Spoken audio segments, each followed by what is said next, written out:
oftentimes what is draining your money isn't actually the big stuff. It is those sneaking little foxes. You know, those ones that you buy and you don't actually think that they matter. Yes, they are the ones. They are the culprits actually. Like, I used to spend on these 7 things that I'm going to be sharing with you in this video without even batting an eye. And girl, I quickly discovered that it was adding up so fast. And number 2 was actually after my health. I'm not even capping.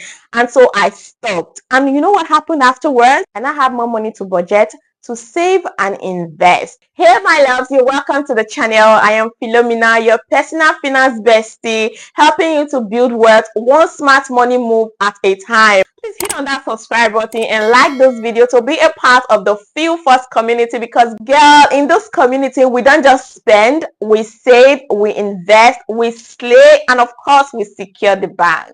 You know what? At this point, I think we need to look for that person that said we should be associating expensive things with quality, because sometimes it isn't. And that was what happened for my skincare routine. I used to think that expensive products were the good ones. And so it was sucking my money without me even knowing. I kept on trying expensive products and it wasn't giving me what I wanted. And you know, there's this heartache that comes with buying an expensive product. You had your high hopes and then you find out that it was under delivery. Like, it wasn't giving you what you wanted. That was what happened to me until I started using the ones that people call the regular products. Inexpensive, but it was doing the job. It was doing the Lord's work on my skin. So that was how I actually stopped spending money on expensive products, because it doesn't have to be expensive for it to serve you. That was one of the things that was actually draining me financially, because you know, as women, we are so all about our skin, because that is your first statement, and we all want good skins, right? So I was spending all my money, like I was spending my money on skincare products, because I felt as expensive as they were, they should do the work. But that was not the case for me. But the very basic ones that people would not think, okay, they were doing the work for me, because I used to suffer from sunburn a lot. But now the skincare products that I'm using, the sunscreen is actually very okay for my skin. It has this full coverage, although I still have one issue with it. I do still have this white marks when I use it, but it has full coverage. It covers my skin, and if you check now, I actually don't have that sunburn problems anymore. Like, I'm doing better with my skin, and I'm at a happy place with my skin. Let me put it that way. So yeah, that is one of the things that used to drain me financially. And the second thing that I want to talk about is taking off sodas and sugary drinks. When I was pregnant with my second child, I had preeclampsia at my 7th month of pregnancy. From the 1st to the 7th month, everything was going on great. I was okay. All the tests were saying, girl, you're good, until the 7th month. And then they discovered that I had preeclampsia. And when they did the clocking and everything, the doctor discovered that, okay, your stress level is actually high, because I was running my fashion business at the time with pregnancy and my first son, family, and I was taking a lot of sodas. Like, anytime I felt stressed, the next thing was just to take a soda, to cool off. You know how you open a soda and it's just like, you take it and you feel so relieved. I'm doing myself a great favor. But that wasn't it for me. And I discovered in my 7th month. And guess what? My baby was equally very big, 4 kg. That's a story for another day. So I had to stop.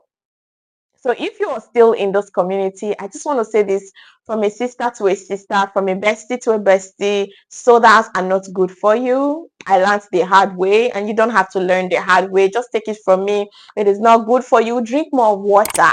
Yeah, more water will do the work, will do the magic, will help you to relax, and still you are preserving your health, because girl, health is wealth. Yeah, so taking off sodas and sugary drinks was actually not just draining my money, it was affecting my health. The next thing that I want to talk about was buying in bulk. As a single, I learned from my mom to be buying in bulk, right? And then I quickly discovered that I was staying alone, and so there was really no need for me to be buying all of these things, because most times I end up not using them. But I felt I was saving money. And so when I got married, I still went on with that character of buying things in smaller quantities, because it was just my husband and I didn't really notice anything. But when I started having kids, now we are a family of 5, I had to go back to the old style of buying things in bulk because it's better for me to buy things in bulk. But if you are staying alone or it's you and your partner, you may realize that you don't need to buy in bulk. So for me, buying in bulk is like a two-edged sword. So it can be very useful if it is a large family, but if you're just alone, you really don't need to buy all of those things in bulk. So for me, it's just beyond buying in bulk. I go to where they sell wholesale items because I realize that you can be in the same market and people are selling their things at different prices. The same product but different prices. So for those that are selling wholesale items, you see that their prices are relatively cheaper than those that are doing retail, because most times they even buy from those wholesalers to sell.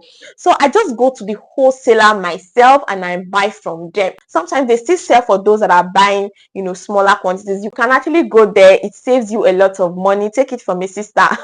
It has saved me a whole lot of money, and then I can use that money to buy other things that truly matter. I read somewhere, someone said upgrading of your gadget is a race that you can never win. And I truly agree with it. Because tell me why tech companies keep releasing products every year, every now and then you keep upgrading and upgrading. And if you check the difference between the one you were using before, right, and the one you currently upgraded to, very minimal differences. If you're upgrading your gadget every now and then, you actually discover that there's really no much difference. The phone I'm currently using now, I have been using it for the past 3 years, and I plan on changing it this year because now the Face ID is no longer working. My daughter stuffed it in her mouth and then it actually ruined the face detector. It has actually saved me for over 3 years. Now I feel like, okay, there is a need to change it because, of course, it's been 3 years since I last upgraded my phone.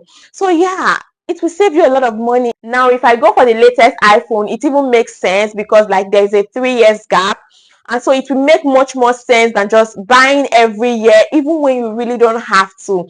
So if you have been spending money on gadgets yearly, this is a friendly reminder that you really don't have to.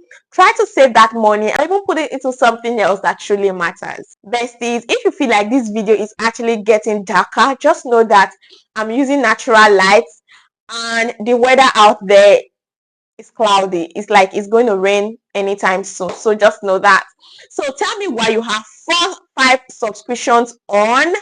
I said it. So tell me why you have 5 subscriptions on and you're barely using it. Now, I quickly discovered this and I had to stop. Now, for my DSTV, I used to subscribe for the premium package, which was about 44,000. And so I quickly discovered that as a content creator, I am mostly on YouTube.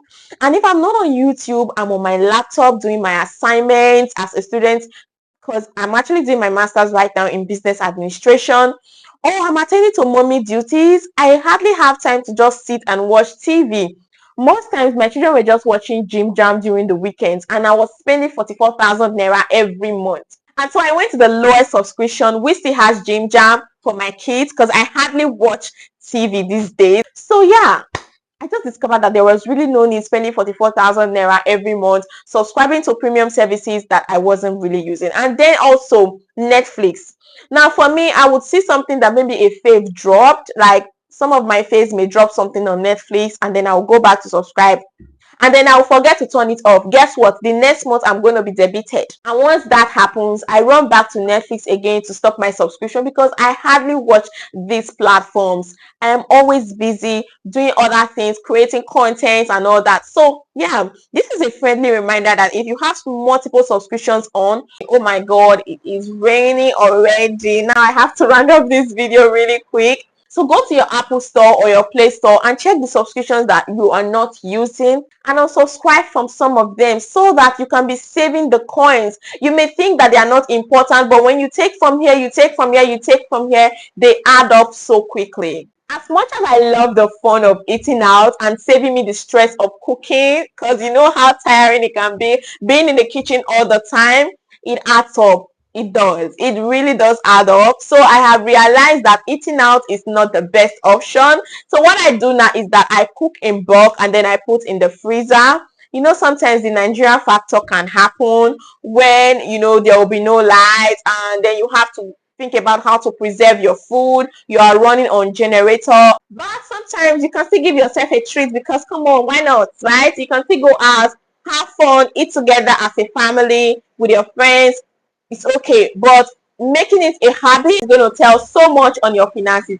Now, when it comes to buying every baby outfit that I come across, I think I am so guilty of this because baby things are just so cute. Like, you don't want to look away even if you try. And then I realized that baby outgrow these things very fast. You buy so many beautiful things, yeah, in your closet, and then you see that babies are not wearing them anymore because of course it doesn't fit anymore. So yeah, I had to cut down on some of those things. So I just try sticking with the things that I know are absolutely necessary. So I try to stick with the things that are of good quality and can last them for a while. So these are some of the things that I used to spend my money on, and I had to make a U-turn. Let me know the ones that you can actually relate with down in the comment section. If you have watched up to now, please don't click away until you like this video. Also subscribe to this community, the Feel First community, and share this video to a girlie that you know is going to be grateful for it. Thank you so much for your time here, and see you in my next one.